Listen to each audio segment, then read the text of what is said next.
తిరుమల లడ్డూ వివాదం మీద ఇరుపక్షాల వాదనలు రికార్డు చేసింది సుప్రీంకోర్టు. ప్రపంచంలో ఉన్న భక్తులందరి మనోభావాలను పరిగణలోకి తీసుకోవాల్సి ఉంటుందని. ప్రస్తుతం రాష్ట్ర ప్రభుత్వం వేసిన సిట్ ఈ విచారణకు సరిపోతుందా లేదా, స్వతంత్ర దర్యాప్తు ఏదైనా అవసరం ఉందా అనేటువంటి అంశాల మీద కేంద్ర ప్రభుత్వపు వాదన ఏంటి అని సొలిసిటర్ జనరల్ తుషార్ మెహతాని అడిగింది సుప్రీంకోర్టు. ఆల్రెడీ లడ్డూకు సంబంధించి దాంట్లో కలిపారా లేదా అన్నటువంటి పాయింట్ ఇక్కడ టీటీడీ సమాధానం చెప్పాల్సి ఉంది. రెండో పక్కన విచారణకు సంబంధించి ఇప్పుడు హిందూ సంఘాలైతే కేంద్ర దర్యాప్తు సంస్థలతో కానీ సుప్రీంకోర్టు న్యాయమూర్తితో కానీ నిపుణులతో కానీ విచారణ కావాలని కోరుతున్నాయి. తెలుగుదేశం పార్టీ ఇక్కడ కూటమిలో సభ్య పార్టీ, అందులో కీలకమైనటువంటి పాత్రలో ఉన్నటువంటి పార్టీ.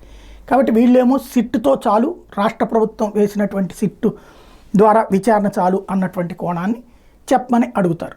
ఇప్పుడు మోడీ సర్కార్ ఏం చెప్తుంది, వాళ్ళ భక్తుల మనోభావాలను దృష్టిలో పెట్టుకుని అయితే గనక కేంద్ర దర్యాప్తు సంస్థలను లేదా సుప్రీంకోర్టు రిటైర్డ్ జడ్జితోనో దర్యాప్తు చేయించాలి, అలా అడుగుతుందా లేదంటే ఇప్పుడు రాజకీయపరంగా నిర్ణయం తీసుకుంటుందా చూడాలి.